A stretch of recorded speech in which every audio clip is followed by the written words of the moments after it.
और सभी बच्चे बढ़िया हो? चलिए बढ़िया ही रहने चाहिए।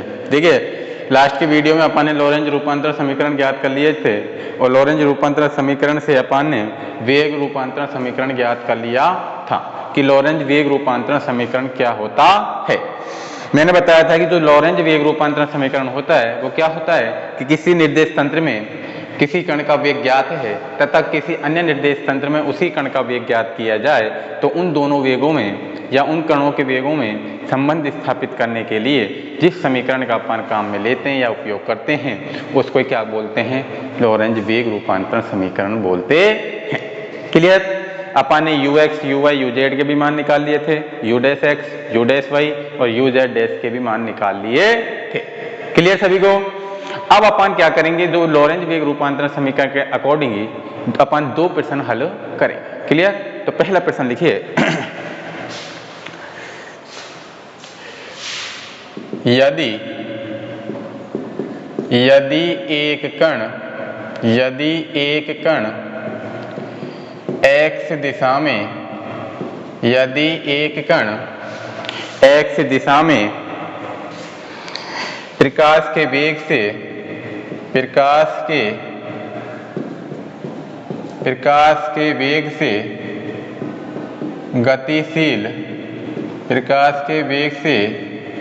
गतिशील है तो सिद्ध कीजिए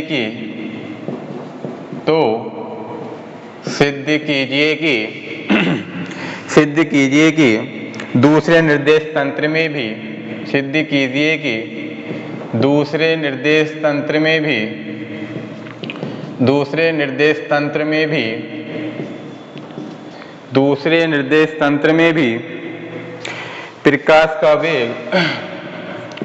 प्रकाश का वेग c होगा। प्रश्न क्या है कि यदि एक कण x दिशा में, कौन सी दिशा में?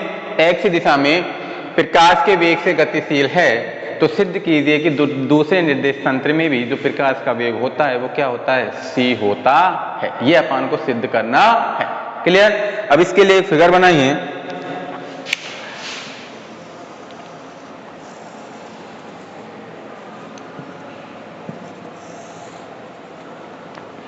ये तो होता है अपने पास m, फिर ये क्या होता है अपने पास ux।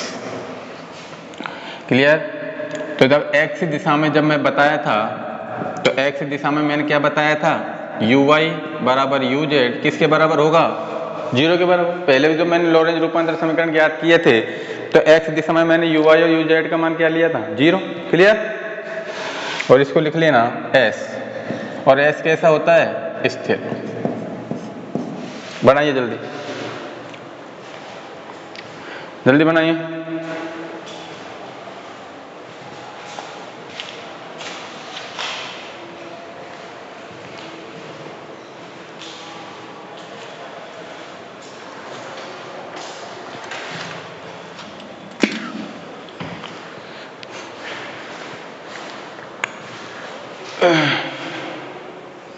बना लिया सभी ने? तो इसके नीचे लिखिए कि s के सापेक्ष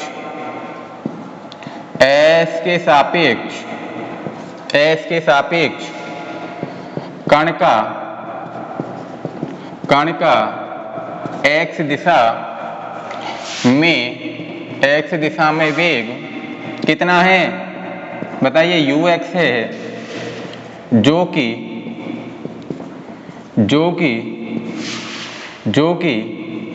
प्रकाश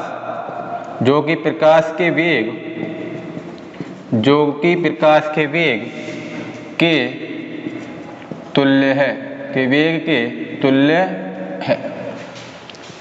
कि देखिए मैंने क्या बताया है कि जो भी S निर्देश तंत्र होता है वो कैसा होता है? स्थिर। और S टेस्ट क्या होता है? विवेक से क्या होता है? गतिशील। अब मैंने जब तुम्हारे पास S स्थिर निर्देश तंत्र में लिया है तो जब इसके कौन सी दिशा में ले रहा हूं मैं कण का वेग? x दिशा में। और जब मैं कण का वेग x दिशा में लूंगा तो uy और uz का मान कितना होगा? 0। ये क्या है? कोई कण का द्रव्यमान m कितनी वेग से जा रहा है? ux दिशा में जा रहा है, नहीं जा रहा है? और उसका वेग कितना माना है? u। तो उस स्थिति में जब x दिशा में होगा तो uy और uz का मान कितना होगा? 0। क्लियर? तो अपने पास कितना आ जाएगा, जब c के वेग के तुल्य है तो ux बराबर c, ux बराबर c। दूसरा फिगर बनाइए, अब किसके लिए निकालेंगे, एच टेस्ट के लिए, एच टेस्ट, क्लियर? यहाँ एम, ये क्या होता है, ux डैश, तो उस स्थिति में uy डैश बराबर uz डैश बराबर कितना हो जाएगा, 0। और कितने वेग से गतिशील होता है, सदिश v, क्लियर? तो इसके नीचे लिख दो एच डैश के सापेक्ष, एच डैश के सापेक्ष, एच डैश के सापेक्ष कण x दिशा में, कण x दिशा में ux डैश वेग से, ux डैश वेग से गतिशील है, गतिशील है। तो वेग रूपांतरण समीकरण से, तो वेग रूपांतरण समीकरण से, तो वेग रूपांतरण समीकरण से, तो वेग रूपांतरण समीकरण अपने पास कौन कौन से होते हैं, ux डैश बराबर कितना होता है, कितना मान निकाला था, ux डैश बराबर ux माइनस v अपॉन कितना निकाला था, 1 minus ux v upon c square. इतना ही तो निकाला था ux डैश का मान अपन ने पिछली वीडियो में, कि ux डैश बराबर क्या होता है, ux minus v upon 1 minus ux v upon c square. Clear? चलिए ये उतार लिया होगा, ये मिटा देता हूं।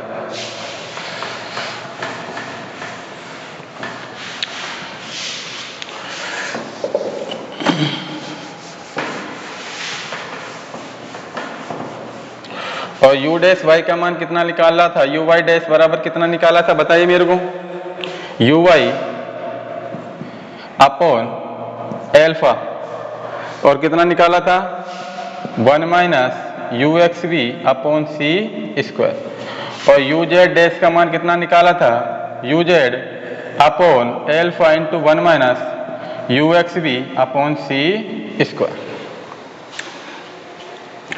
नीचे लिखिए मान रखने पर, मान रखने पर, तो देखिए जब मैं मान रखूंगा किसमें, ux डैश में, अब जब अपने पास जो ये किस दिशा में है, x दिशा में, किसमें है, x दिशा में, तो uy डैश और uz डैश के मान तो कितने हो जाएंगे, 0। क्या बचा अपने पास, ux डैश बचा कि नहीं बचा, बचा ना, तो ux डैश मान रखेंगे तो किस में रखेंगे, इसमें, क्योंकि uy डैश और uz का मान तो कितना है अपने पास, 0। क्लियर? तो अपने पास कितना आ जाएगा, यहां लिख देना कि u डैश y बराबर 0 और uz डैश बराबर कितना है, 0।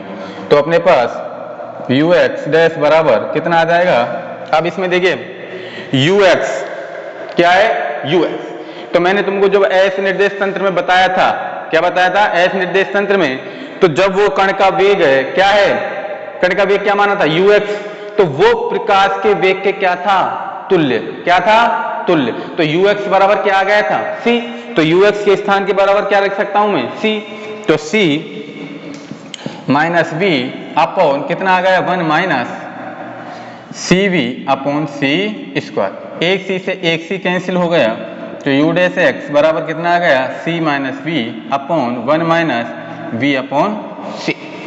आ गया नहीं है, आ गया। अब इसमें से मैं क्या ले लो, c लघुत्तम ले लेता हूं, एलसीएम, तो अपने पास कितना आ जाएगा, u डैश x बराबर c माइनस v तो है ही, अब इसमें से मैंने लघुत्तम ले लिया c, तो कितना बच गया, c माइनस v, तो u डैश x बराबर कितना आ जाएगा अपने पास, बताइए कितना आ जाएगा, c, u डैश x बराबर भी कितना आ गया अपने पास, c। तो यही तो सिद्ध करवा रहा था वो, कि अगर किसी एक निर्देश तंत्र में क्या है, x दिशा में प्रकाश के वेग से गतिशील है, तो सिद्ध कीजिए कि दूसरे निर्देश तंत्र में भी प्रकाश का वेग क्या होना चाहिए, c होना चाहिए। तो ये कौन सा निर्देश तंत्र हो गया, एच डैश, वह एस डैश के सापेक्ष जो वेग रूपांतरण समीकरण ज्ञात किए थे वो किस में ज्ञात किए थे, u dash x, u dash y और यू जेड डैश में तो ज्ञात किए थे। तो यू डैश एक्स बराबर क्या हो गया, सी। और मैंने तुमको पहले ही एस निर्देश तंत्र में बता दिया कि जो भी अपने पास कण का वेग होगा वो प्रकाश के वेग के क्या होता है, तुल्य। तो यू एक्स बराबर कितना आया था वहां पर भी सी, और यहाँ पर भी यू डैश एक्स बराबर क्या आया, सी। तो यही तो सिद्ध करवाना था कि दूसरे निर्देश तंत्र में भी प्रकाश का वेग क्या होता है, तुल्य। क्लियर, उतारिए जल्दी से। वहां रखिए आप। हाँ तो तुम्हें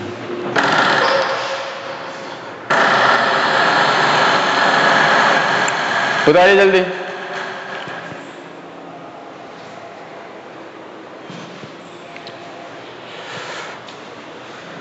उतार ले होगा।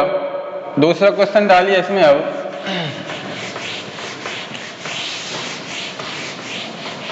ध्यान से पढ़ोगे तो सब चीज समझ में आ जाएगी, और बिल्कुल पहली दूसरी बच्चों की तरह मटर गश्ती करोगे तो कुछ भी समझ में नहीं आएगा, पहले बता दे रहा हूं।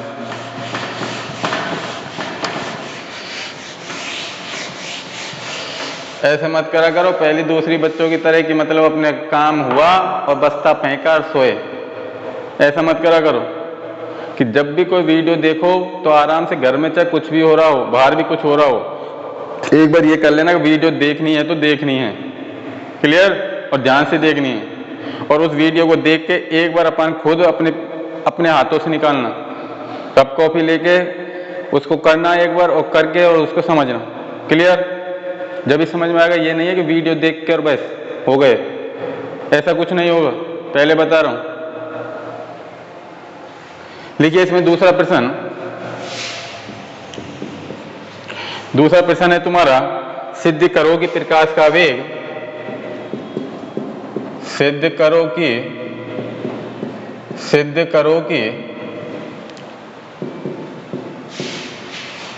प्रकाश का वेग, सिद्ध करो कि प्रकाश का वेग पृथ्वी पर सबसे अधिक, पृथ्वी पर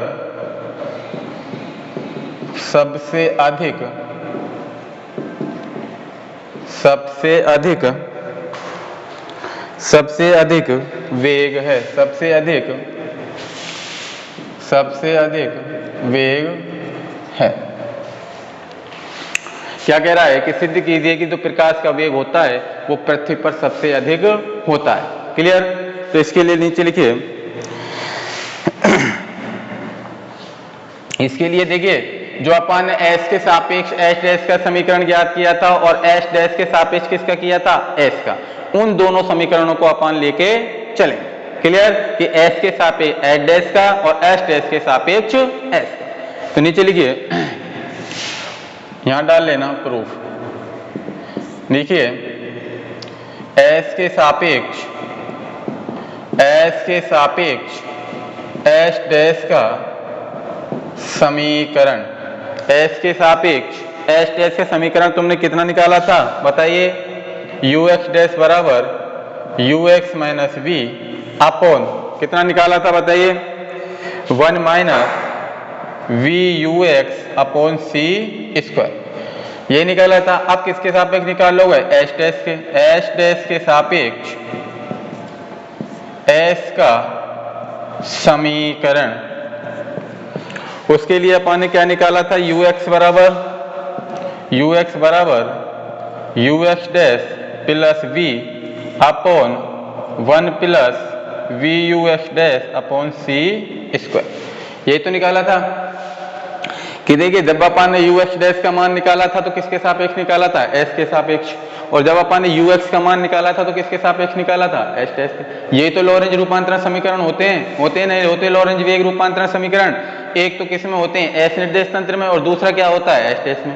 एस निर्देश तंत्र में किस किस के होंगे, u x u y u Z, तीनों के मान निकलवा दिए थे। और एस डैश निर्देश तंत्र में किस किस के होंगे, u x dash u x u y z और यू जेड डैश, तीनों के होंगे नहीं होंगे, क्लियर। उसमें वेग के घटक भी तो बतवाए थे कि एस निर्देश तंत्र में तो वेग के घटक क्या होते हैं, u x u y u z, और एस डैश निर्देश तंत्र में वेग के घटक क्या होते हैं, u x dash u y dash और यू जेड, क्लियर। तो यहीं पे अपन दो समीकरण यूज में ले रहे हैं, किसमें कि सिद्ध करो कि प्रकाश का वेग पृथ्वी पर सबसे अधिक होता है।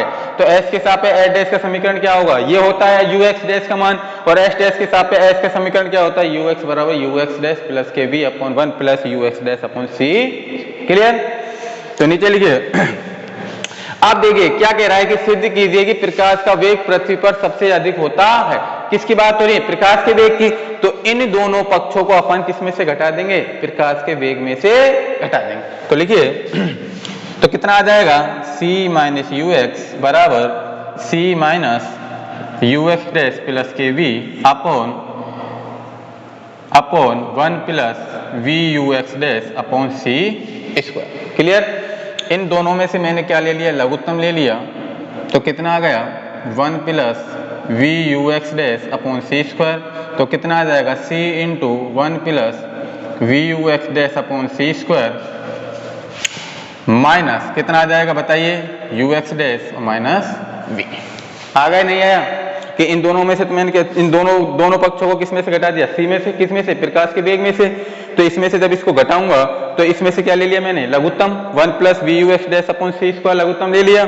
तो इसमें से क्या बचा, c into 1 plus v u x dash upon c square, और माइनस की वजह से ये चिन्ह क्या हो गया, प्लस, क्योंकि इससे तो कितनी बढ़ जाएगा, एक, तो minus u x dash minus का कितना हो जाएगा, वी। क्लियर? चलिए आगे देखिए, अपने पास आगे के पद में क्या आएगा, c माइनस यू एक्स बराबर, c को मैं भीतर गुणा कर देता हूं, तो कितना आ जाएगा c plus c v u x dash upon c square minus u x dash minus v upon कितना रहेगा, 1 plus v u x dash upon c square. Clear? तो अपने पास आ जाएगा अब देखिए, एक सी कैंसिल हो गया, नहीं हुआ, हो गया। तो अपने पास कितना आ जाएगा, c माइनस यू एक्स बराबर, तो कितना रह गया, c plus v u x dash upon c minus u x dash minus v upon 1 plus v u x dash upon c, ये रह गया। अब देखिए v कौन कौन से पद में, इसमें और इसमें, तो अपन c और माइनस यू एक्स को कहाँ ले आऊंगा मैं, एक साइड में, और v वाले पदों को कहाँ ले आऊंगा, एक साइड में। तो अपने पास कितना हो गया, c माइनस यू एक्स बराबर c minus u x dash plus कितना रह गया अपने पास, अब इन दोनों में से मैंने v कॉमन ले लिया, तो कितना रह गया, u x dash upon c minus 1 upon कितना रह गया, 1 plus v u x dash upon c. यही बचेगा, नहीं बचेगा कि जैसे अपन ने यू एक्स डैश को कहाँ लिया है, मैं एक साइड में, और v वाले पदों को एक साइड में। अब जब v वाले पदों को मैं एक साइड में लेकर आऊंगा, तो इन दोनों में से कॉमन क्या आ रहा है, v कॉमन ले लिया, तो कितना बच गया, u x dash upon c, और ये क्या हो जाएगा 1, तो कितना हो गया, u x dash upon c minus 1। Clear? अब अपने पास क्या काम है कि c माइनस यू एक्स बराबर कितना आ जाएगा बताइए मेरे को, उसका मान तो किसके बराबर होगा, उसका। अब उसमें से अपन ने भी क्या ले लिया, c लघुत्तम ले लिया उसमें से, तो चलिए c लघुत्तम ले लेते हैं उसमें से। तो c minus u x dash plus v, इसमें से c लघुत्तम ले लिया, तो यू एक्स डैश माइनस कितना रह गया, c अपॉन कितना रह गया, 1 plus v u x dash upon c, यह बच गया। अगर अब देखिए कितना आ जाएगा अपने पास, c माइनस यू एक्स बराबर, c को मैं बाहर ले आता हूं, कहाँ ले आता हूं, बाहर, तो कितना हो जाएगा, तो c minus u x dash. Clear? तो मैं c को बाहर ले आया, अगर मैं इसको यहाँ पर माइनस से चिन्ह से गुणा कर दूं, अगर मैं माइनस यहाँ पे लगा देता हूं, तो इसका ये पद बदल जाएगा, नहीं बदलेगा, बदल जाएगा। तो अपने पास कितना आ जाएगा, माइनस वी अपॉन सी, तो कितना रह जाएगा, माइनस वी अपॉन सी से इसका पद बदल गया, तो c minus u x dash upon कितना रह गया, 1 plus v u x dash upon c upon c square चलता आ रहा है ना, c square, c square. Clear? तो अपने पास कितना आ जाएगा बताइए, अपने पास आ गया कितना कि c माइनस यू एक्स बराबर कितना आ जाएगा। अब देखिए अपन इसमें से c को अपन बाहर ले लेते हैं, तो कितना आ जाएगा, c minus u x dash. अब देखिए माइनस वी अपॉन सी बाहर लिया है अपन ने, तो अपने पास कितना आ जाएगा, इससे 1 minus v upon c upon कितना हो जाएगा बताइए, 1 plus v u x dash upon c square. Clear है? यहां तक उतारिए, जल्दी जल्दी उतारिए।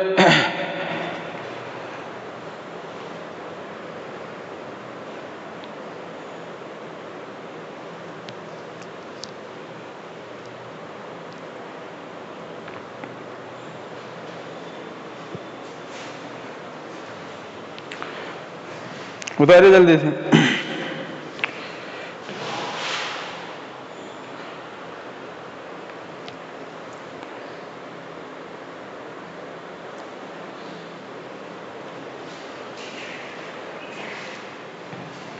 तो अपने पास अगला पद आ जाएगा, इससे कितना बचेगा बताइए।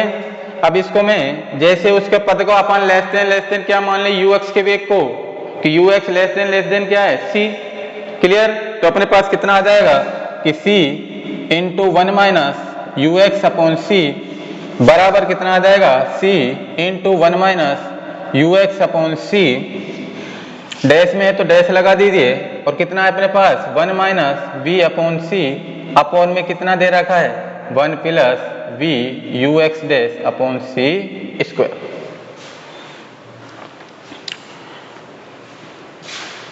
तो अपने पास आ जाएगा, इससे इक्वेशन बनेगी अपने पास, कितनी बनेगी कि 1 माइनस, क्योंकि सी से सी कैंसिल हो जाएगा तो कितना बचेगा 1 minus u x upon c बराबर कितना बचेगा 1 minus u x dash upon c और 1 minus v upon c, upon में कितना है 1 plus v u x dash upon c square. तो अपने पास आ गया कि 1 minus u x upon c बराबर 1 minus u x dash upon c 1 minus v upon c upon 1 plus v u x dash upon c square. उतारिए यहां तक।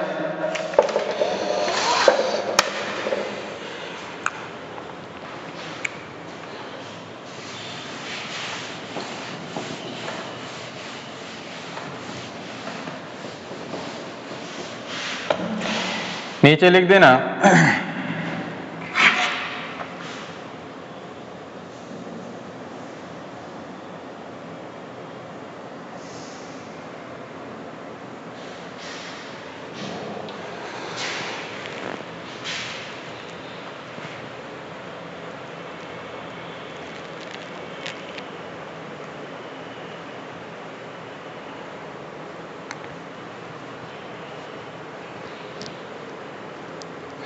नीचे लिख देना u x dash greater than c तथा v ग्रेटर देन सी, दोनों condition में दोनों पर दायां पक्ष धनात्मक होगा,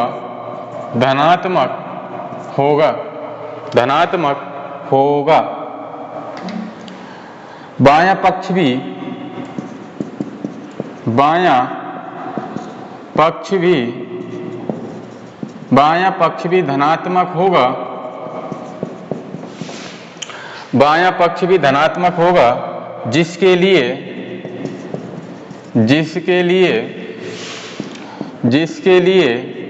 यू एक्स लेस देन सी होगा।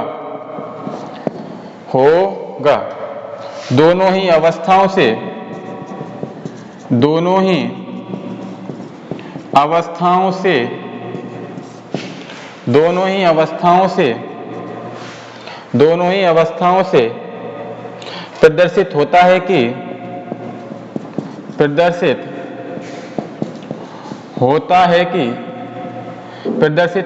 कि प्रकाश का वेग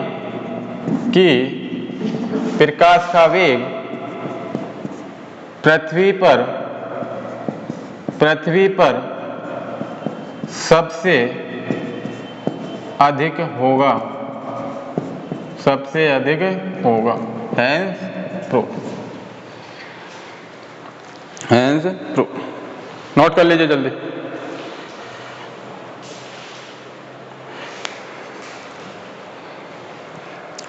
अब इसको आप एक बार अपने हाथों से निकाल लेना, जब भी होगा। ये नहीं कि एक बार वीडियो देखते ही और अपन ने उतार लिया और अपना काम हुआ, ऐसे कुछ समझ में नहीं आएगा।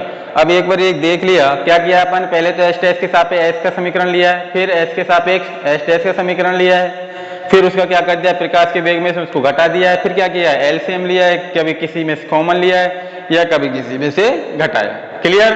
तो लास्ट रिजल्ट अपने पास निकल के आया था कि 1 minus u x upon c बराबर 1 minus u x dash upon c और 1 minus v upon c upon 1 plus v u x dash upon c square. अगर उसका यू एक्स डैश का मान और वी का मान किसमें है, ग्रेटर देन में, किससे, सी से, तो उसका दायां पक्ष कैसा रहेगा, दायां पक्ष कैसे रहेगा, धनात्मक। और वरना अगर लेस देन है, यू एक्स का मान और वी का मान अगर सी से कम है, तो उसका बायां पक्ष कैसा रहता है, धनात्मक। इसलिए हम कह सकते हैं कि प्रकाश का वेग पृथ्वी के वेग से क्या होता है, अधिक होता है। क्लियर सभी को? चलिए इसको आप एक बार हाथ से निकाल लेना, जब भी समझ में आएगा। क्लियर? चलिए।